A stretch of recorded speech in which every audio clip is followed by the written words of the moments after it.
So today, my good friends, we're gonna be making the very controversial Stardew Valley chicken pillow thing. It's not gonna be a pillow. I'm not gonna make a pillow. I'm just not. I'm even going to grab another different pattern just so I don't get myself in trouble. But this pattern came from a artist a couple of months ago that kind of clickbaited their audience. I'm thinking that she or they had innovated a new kind of sort of stitch that was very neat and clear, and I think that was the main problem for that artist, is that they didn't came very transparent enough or very forward enough to just say that it was just cross stitching and not like gatekeeping the pattern itself or whatever they were trying to do. And I'm just going to show you how to make this Stardew Valley chicken, and instead of doing a brown chicken, I'm going to be making a, what should we make? I think I'm going to be making a yellow chicken. The reason being is because I actually don't have brown on this kind of like soft, pillowy, super soft yarn. This yarn I'm using is from Baby Bee, and it's kind of annoying to work with because it leaves like little lint, and I hike. As a matter of fact, I hate it. This is what I have from a leftover project that I made a couple of months ago. I don't have red, and I do not have, black, but I do have gray. So it just comes to show that you can actually grab a pattern and make it yourself and change it, and you just do it however you like. It's just plain and simple how you should be tackling this stuff. It's just, just be transparent. And I'm just going to be doing this pattern with a Tunisian simple stitch. For that, I'm going to be using this 8mm hook with a cable in it, because this Tunisian simple stitch just, you're just gonna keep your stitches within your hook, and you're not gonna be turning your project at all just like we do with traditional crocheting. We're going to be working onto the right side of your project always. So just make sure you have like this. Back when I didn't have my cable crochet hooks, I just like attached like a little, I don't know, like a little string to my regular crochet hook and just tape it in and hope for the best. And I probably shouldn't be doing that, but it worked. It worked, and this is going to be pretty hefty just because of the weight of the yarn is going to be taking a lot of space within our hook. So just make sure you take measures to have your project all fit into your hook. So now that we have all that out of the way, we can begin our Stardew Valley chicken pillow pattern that is completely different. I come forward and I say it's completely different. I found this pattern free on Pinterest, so I'm just going to kind of show you how to start up your own Stardew Valley pattern, just so I don't make more trouble for myself. And of course, you're gonna have a time lapse on how I make this pattern.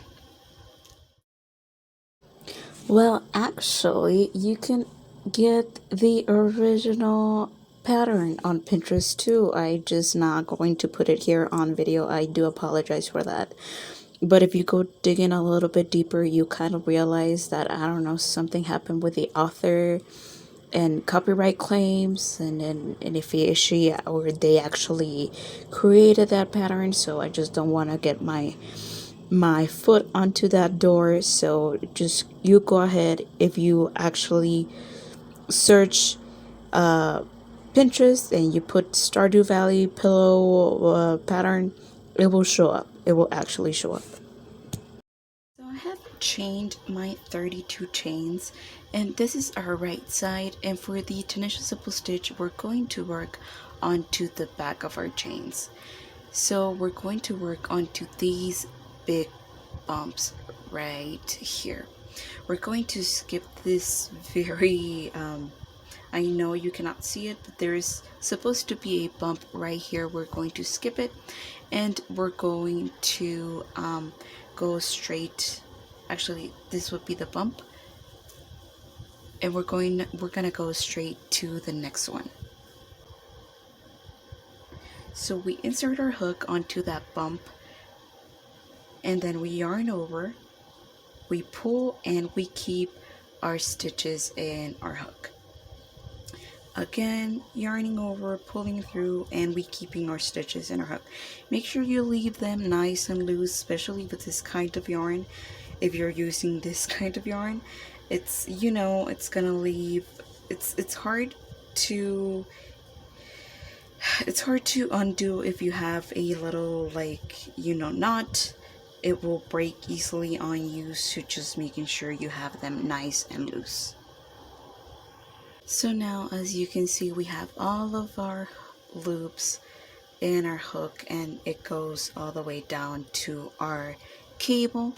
So we're just going to do our return pass for our Tunisian simple stitch.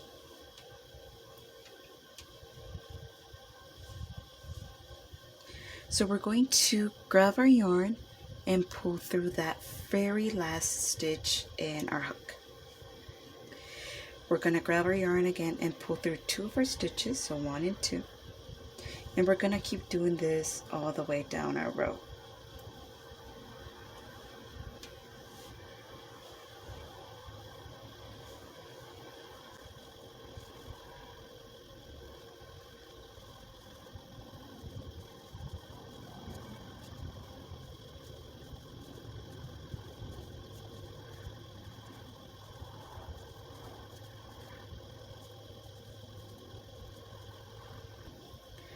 And now we get to introduce our white. Now our very next stitch, so if we read it from left to right, we always read our patterns from left to right. We count this stitch as 1. So we have our blue border, and each square is a stitch. So we're now going to add our white. Now pay attention, this is a very crucial part for the rest of our project. We're going to insert our hook only onto that front post of our previous row. So only that front post, not all the way through, just that front post. And we're going to pull with our new color, in this case being white. And we're going to continue to do that all the way down our row. Since it's going to be a solid color except for the blue, of course, it's our border. We're going to keep doing this white solid row.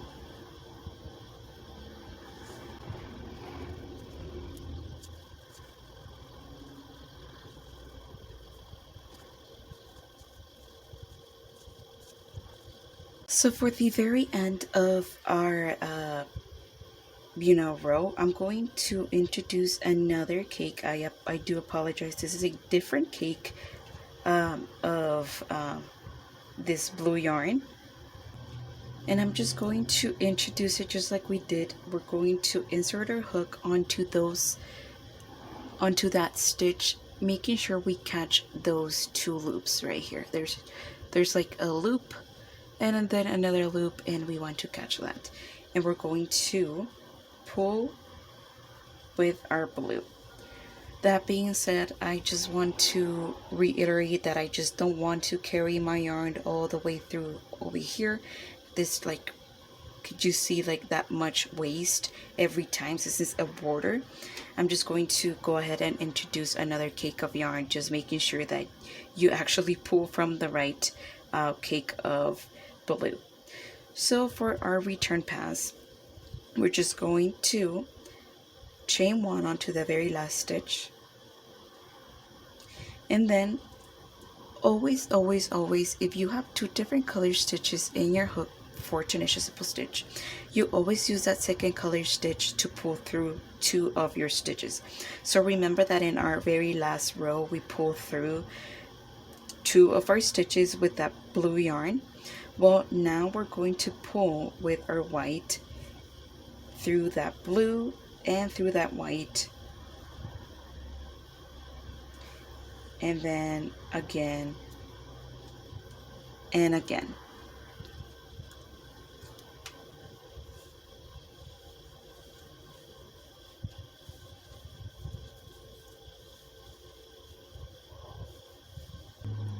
And right here at the end, of course, since we have two different color stitches, we always use that second color stitch, and we're going to grab our blue, pull through that white and through that blue, and now we have our border. Look how it's looking like. It's super cute. Now on for our very third row, we have our very first stitch, which is blue, which is this one. We're going to do our second stitch, which is white, two blue stitches, and then we're going to drop our blue and we're going to do two white stitches. And then since I think it's a little bit longer, what should we do? I think we can get away with this one.